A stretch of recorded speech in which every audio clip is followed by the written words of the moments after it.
My name is Terry Cummings. I'm the founder and co-director of Poplar Spring Animal Sanctuary, which is a sanctuary for farm animals in Poolesville, Maryland. We have about 430 acres and about 200 rescued farm animals.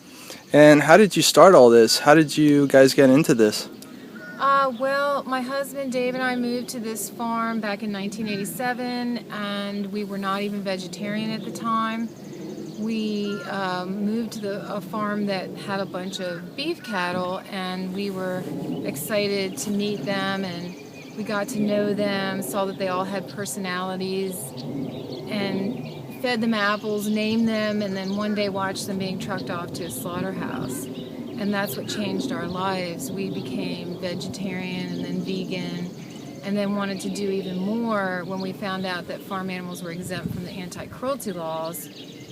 We tried to report some of the abuse that we saw on local farms, including this one, and we were told that there was nothing that the shelters and animal control could do because they were exempt from the laws, and that was really outraging to me. I was, surprised by that. So I started looking into it and saw that there were other animal sanctuaries and thought that would be a really cool thing to do.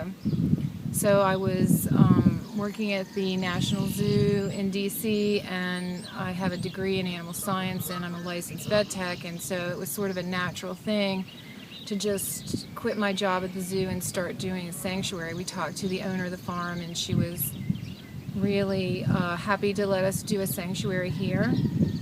And so we just opened up the farm to animals that are abused or abandoned or neglected. We work with shelters up and down the East Coast.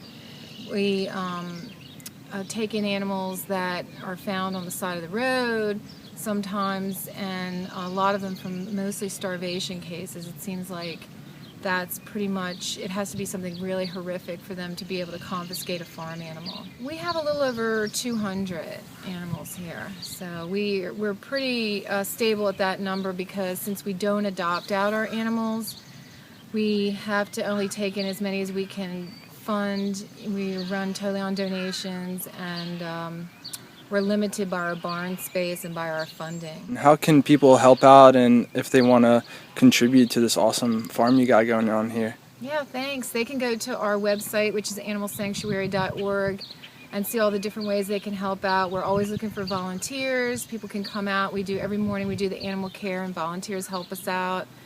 And we have a program where they can sponsor a farm animal. Instead of adopting out the animals, people can pay a monthly donation and get an animal that they then sponsor, and then they get to come and visit their animal anytime they want.